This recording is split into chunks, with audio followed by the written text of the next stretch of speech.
आगे बढ़ते हैं। आज सीएम योगी की अगुवाई में बैठक हुई है। समीक्षा बैठक के लिए सभी विभागों की बैठक बुलाई गई है। विकास कार्यों और लॉ एंड ऑर्डर पर चर्चा होनी है। आला अफसर बैठक में पहुंचे हुए हैं। दरअसल सीएम योगी ने लोकसभा चुनाव के दौरान कई रैलियां की थी, लिहाजा उनके पास पूरे प्रदेश का फीडबैक है।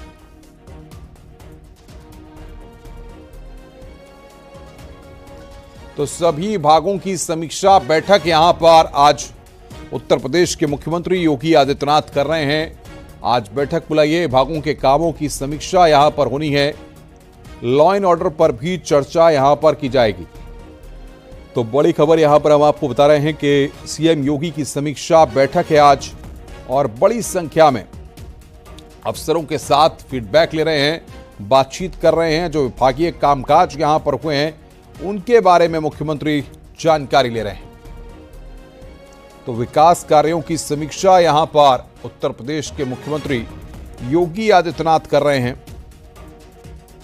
बड़ी खबर हम आपको बता रहे हैं।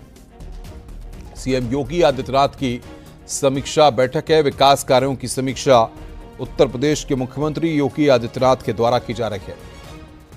सभी विभागों की समीक्षा मुख्यमंत्री कर रहे हैं, और बातचीत करने के लिए राजीव सिंह बने हुए हैं जो इस बैठक पर नजर बनाए हुए हैं। राजीव, क्या अपडेट चल रहा है? चुनाव के बाद एक्शन मोड में मुख्यमंत्री दिख रहे हैं और लगातार अधिकारियों के साथ समीक्षा बैठक का दौर जारी है।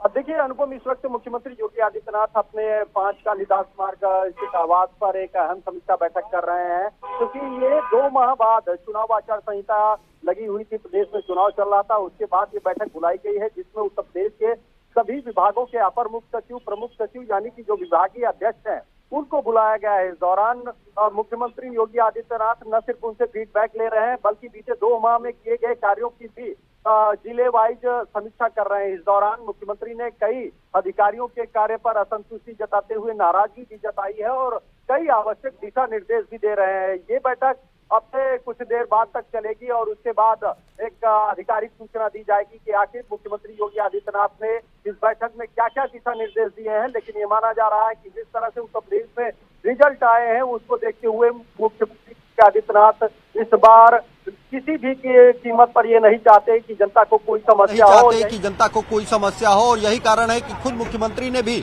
आज सबसे पहले 9 से 10 के बीच में उन्होंने जनता दर्शन किया है। उसके बाद अब उत्तर प्रदेश के आला अधिकारियों के साथ ये समीक्षा बैठक कर रहे हैं। राजीव, आप हमारे साथ लाइव जुड़े हुए हैं। मैं समझना चाहूंगा इस बात को आपसे कि जिस तरीके से ब्यूरोक्रेसी को लेकर के मुख्यमंत्री का सख्त रवैया रहता है, ऐसे में जिन अफसरों ने सही फीडबैक नहीं दिया है या उनके विभागों में सही तरीके से काम नहीं हुआ है, ऐसे में आने वाले वक्त में क्या ब्यूरोक्रेसी में बड़ा बदलाव भी देखने को मिल सकता है? देखिए, यकीनन मुख्यमंत्री लगातार ये कहते रहे हैं और ये करते भी रहे हैं कि जिन जिन अफसरों के काम संतुष्टिजनक नहीं रहे हैं, यहाँ या जहाँ पर भी विकास कार्य जो है वो उसमें विलंब हुआ है, वहाँ पर एक बड़ा एक्शन देखने को मिला है। उम्मीद जताई जा रही है कि आने वाले कुछ दिनों में उत्तर प्रदेश के आईपीएस और आईएएस अफसरों के भी तबादले किए जा सकते हैं, ताकि उत्तर प्रदेश में जो विकास के कार्य हैं उनको तेजी से पूरा किया जाए। और खासकर इस वक्त सबसे ज्यादा जो मुख्यमंत्री का फोकस रहता है वो जन समस्याओं के निस्तारण पर रहता है।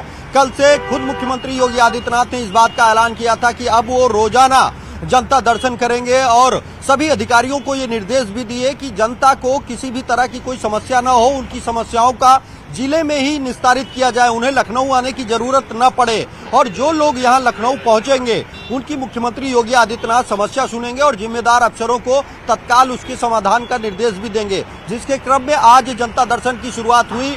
खुद मुख्यमंत्री योगी आदित्यनाथ ने मुख्यमंत्री आवास पर पहुंचे लोगों की समस्याएं सुनी और जिम्मेदार अफसरों को निर्देश दिया और फटकार भी लगाई है। अब एक बड़ी अहम बैठक कर रहे हैं, जिसके बाद उम्मीद जताई जा रही है कि वो भी जल्द से जल्द उत्तर प्रदेश में जो एजेंडा है जो विकास का, उसको लेकर भी वो सख्त निर्देश देंगे। अधिकारियों से उनके कार्य का ब्यौरा मांग रहे हैं और जिले वाइज एक एक करके समीक्षा करते हुए नजर आ रहे हैं। बहुत बहुत शुक्रिया राजीव, आपका हमारे साथ जुड़ने के लिए और बातचीत करने के लिए। आगे बढ़ते हैं। जेपी नड्डा के आवास पर बड़ी बैठक हो रही है। अमित शाह, राजनाथ सिंह पहुंचे हैं। बैठक में आगे की रणनीति पर चर्चा होगी। बड़ी खबर यहां पर हम आपको बता रहे हैं। अमित शाह और राजनाथ सिंह जेपी नड्डा के आवास पर पहुंचे हैं। ये बड़ी खबर इस वक्त हम आपको बता रहे हैं। तो जेपी नड्डा के आवास पर बड़ी बैठक यहां पर हो रही है। अमित शाह और राजनाथ सिंह वहां पर पहुंचे हैं।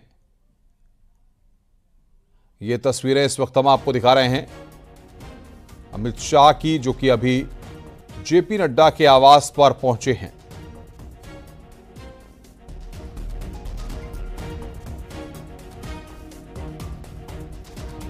और बातचीत करने के लिए पवन गौड़ हमारे संवाददाता जुड़ रहे हैं।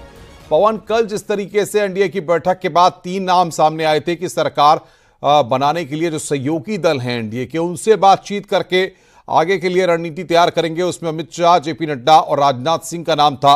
अब उसी दिशा में यह बैठक हो रही है या और कोई कवायद है? देखिए, सरकार गठन की दिशा में लगातार बैठकों का दौर जारी है। कल पहले जैसे आपने देखा एनडीए की बैठक हुई, उसके बाद में इन 3 लोगों को उसमें बनाया गया है, क्योंकि वो जो जितने भी सहयोगी दल हैं उनके साथ बातचीत करेंगे, चर्चा करेंगे, चाहे वो गृह मंत्री अमित शाह की बात हो, रक्षा मंत्री राजनाथ सिंह की बात हो या बीजेपी अध्यक्ष जेपी नड्डा की बात हो। तो जो सहयोगी दल हैं एनडीए के, उनके साथ तो बातचीत करनी ही है, लेकिन उनके साथ साथ अपनी तरफ से, जैसे बीजेपी की तरफ से कौन कौन लोग सरकार में शामिल हो सकते हैं, कौन कौन नाम, क्योंकि खबर ये आ रही है कि अगले 1 से 2 दिन के अंदर, 2 से 3 दिन के अंदर शपथ ग्रहण समारोह भी हो सकता है। तो ऐसे कौन कौन लोग बीजेपी की सरकार में शामिल होंगे, उन सब विषयों को लेकर इस बैठक में चर्चा होनी है। अब से थोड़ी देर पहले ये बैठक जो है वो अध्यक्ष जेपी नड्डा के आवास पर शुरू हो चुकी है। इसमें बीजेपी के राष्ट्रीय संगठन महामंत्री बीएल संतोष भी इस बैठक में है, रक्षा मंत्री राजनाथ सिंह है, गृह मंत्री अमित शाह हैं, ये सब लोग बड़े। लेकिन जिस तरीके से हमने देखा कि कल सूत्रों के हवाले से इस तरह की खबरें आ रही थी कि नीतीश कुमार रेल मंत्रालय मांग रहे हैं, 2 और मंत्री मांग रहे हैं, साथ ही साथ चंद्रबाबू नायडू को लेकर के भी तमाम खबरें चल रही हैं, तो इस पर भी मंथन हो रहा होगा। जाहिर तौर पर बहुत बहुत शुक्रिया आपका हमारे साथ जुड़ने के लिए और बातचीत करने के लिए।